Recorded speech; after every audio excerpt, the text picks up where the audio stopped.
A alta taxa de juros imposta pelo Banco Central, que atualmente está em 13,75% ao ano, vem sendo duramente criticada pelo presidente Lula.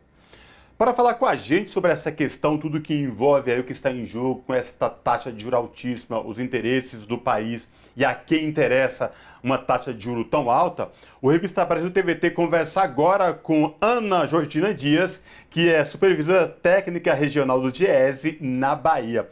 Olá, Ana Georgina, tudo bem? Prazer em falar contigo, seja bem-vinda. Olá, boa noite a todos e todas. O prazer é meu. Maravilha.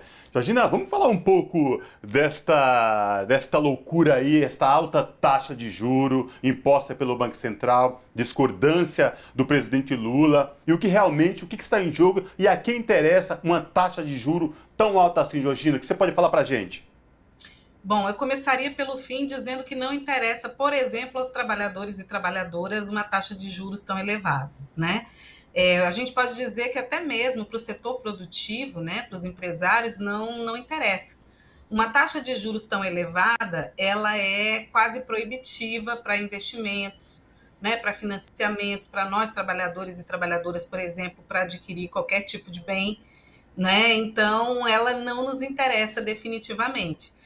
No entanto, com certeza interessa, né, aquele setor da sociedade que consegue, né, oferir renda a partir da compra de títulos, né, da dívida pública, por exemplo, ou das pessoas, das entidades, das instituições que emprestam dinheiro, né, a essa taxa de juros.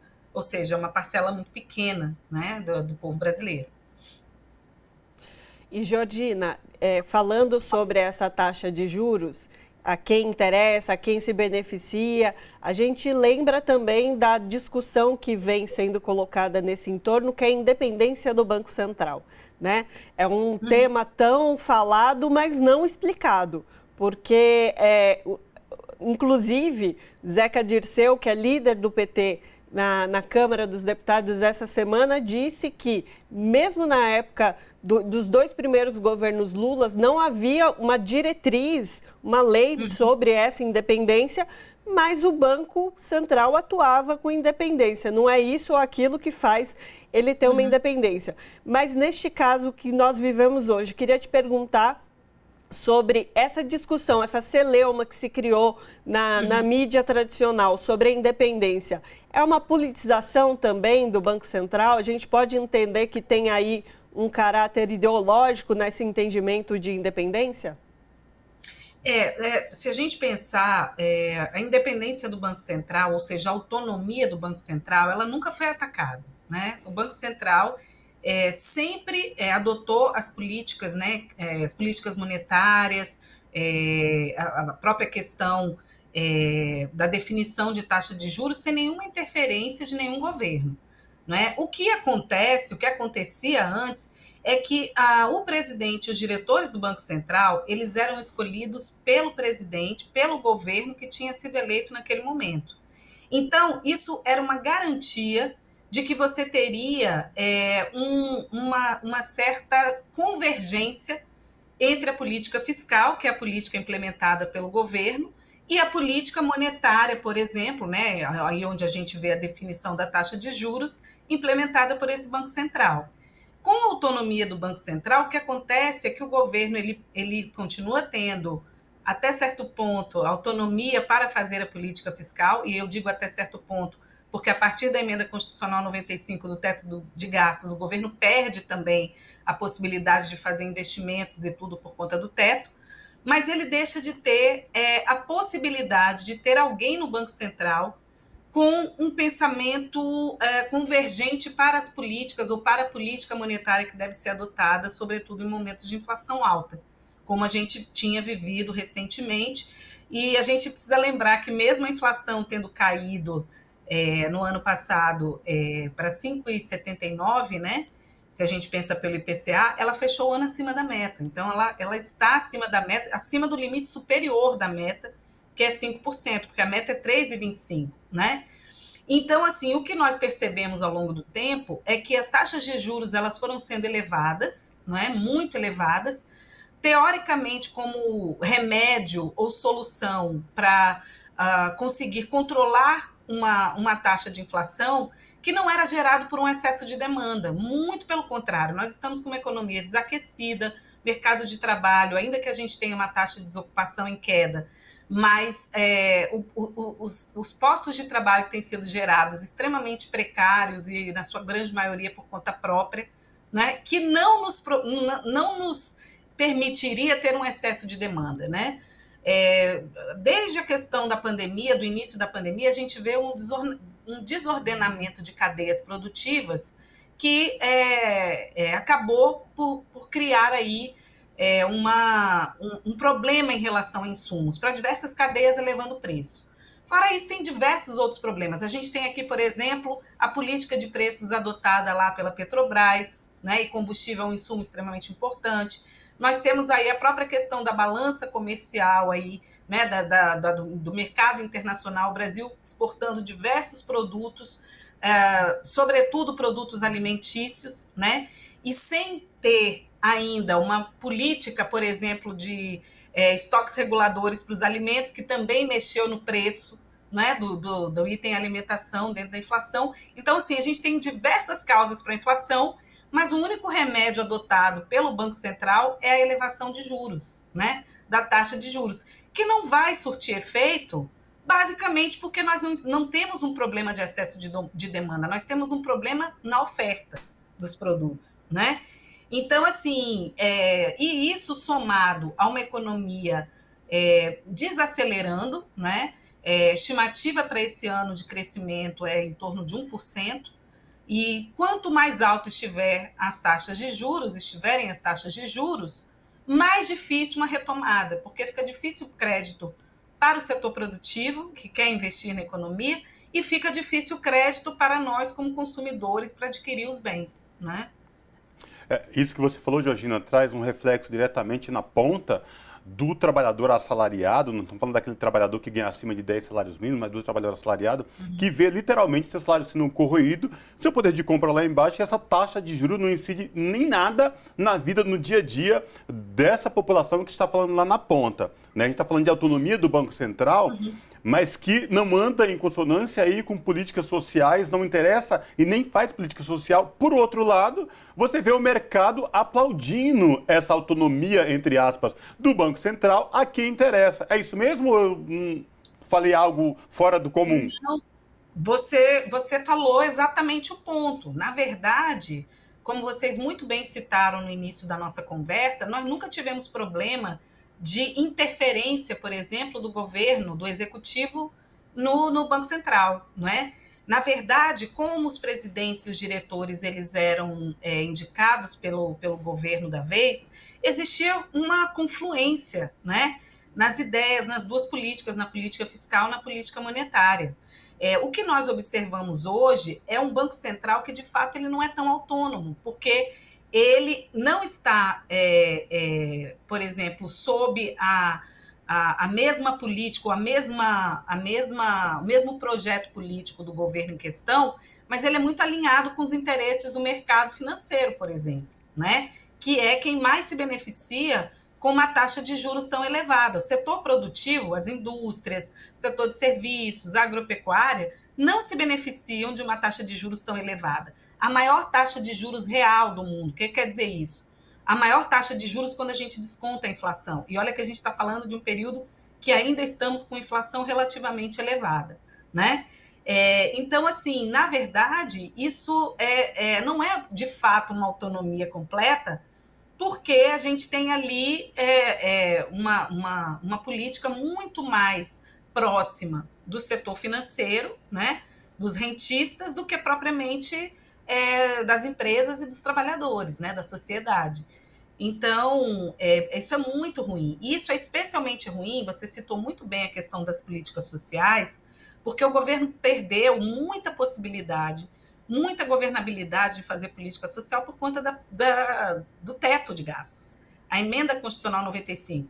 Tanto isso é verdade que uma das grandes negociações que esse governo já fez foi antes mesmo de começar, para tentar aprovar a PEC, né, do Bolsa Família, para poder, de fato, honrar o pagamento dos R$ 600, a continuidade desse pagamento.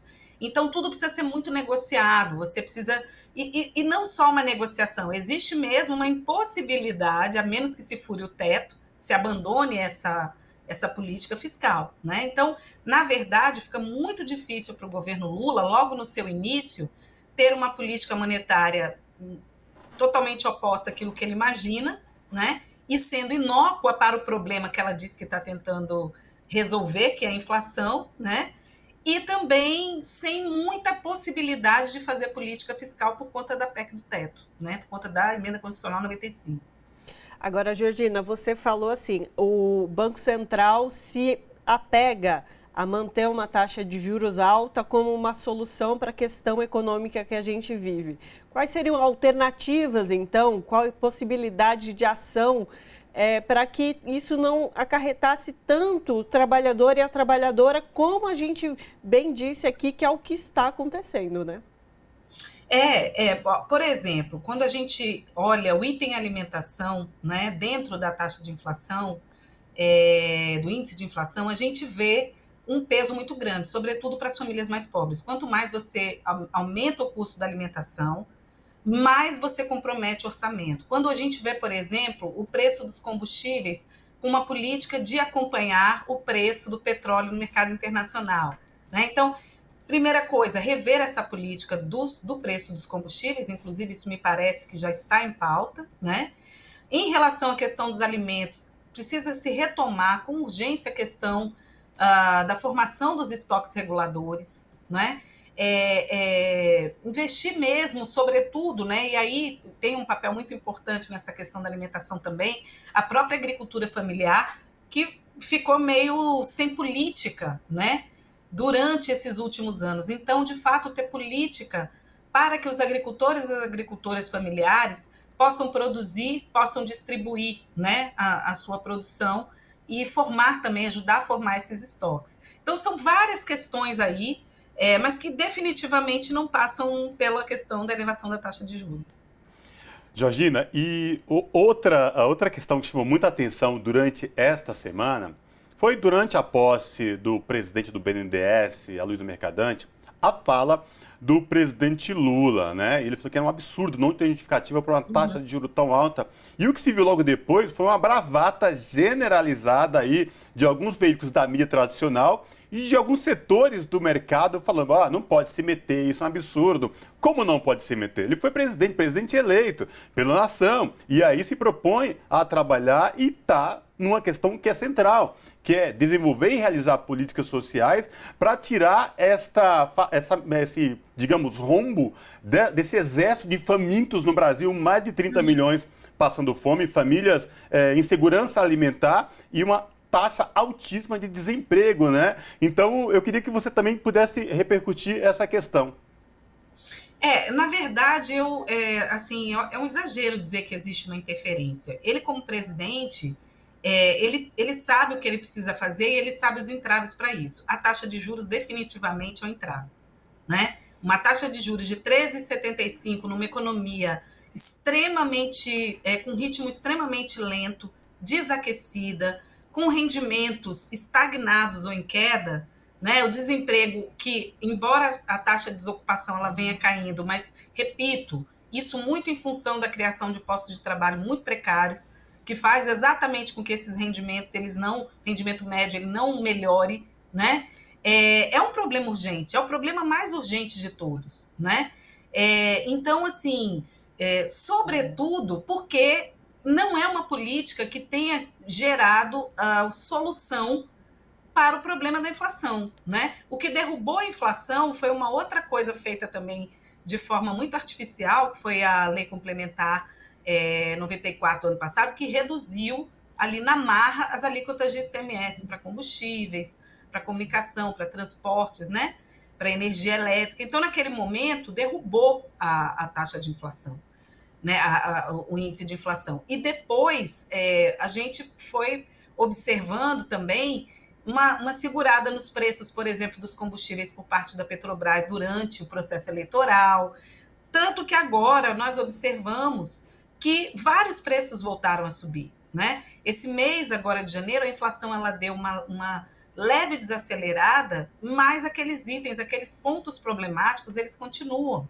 Então, essa taxa de juros, ela não está solucionando o problema, e ao contrário, ela é quase um fator impeditivo de que se gere mais produção, né? Que você tenha uma produção melhor, que as empresas possam investir, que os trabalhadores e as trabalhadoras da sociedade possam adquirir bens, sobretudo aqueles de maior valor, né? Então, na verdade, essa taxa de juros ela só não é entrave para o mercado financeiro, porque, na verdade, é quem recebe, digamos assim, os bônus, né? Os frutos de uma taxa de juros tão alta. Para toda a parte produtiva, no sentido de, né, as indústrias, o setor de serviço, fica extremamente amarrado, porque é um crédito muito caro, e é um crédito muito caro no momento em que, se a gente for pensar do nosso lado como trabalhador, nós temos rendimentos ainda muito, assim, em termos reais, muitos que nem conseguiram repor a inflação ao longo desses últimos anos, né? Então, é muito complicado, né? É verdade. Exato. Conversamos com a Ana Georgina Dias, que é supervisora técnica regional do Diese na Bahia. Georgina, muitíssimo obrigada por essa verdadeira aula sobre esse tema que tanto se fala, mas pouco se explica, que é a taxa de juros. Obrigada pela sua participação conosco. E didaticamente, Georgina, não tecniquez, que não deixa ninguém absolutamente saber de nada. Por isso foi uma verdadeira aula, a gente tirando várias dúvidas aqui sobre o tema. Eu agradeço a gentileza do convite, a gentileza das palavras, e a gente está sempre aqui à disposição. Até a próxima. Abraço. Um abraço.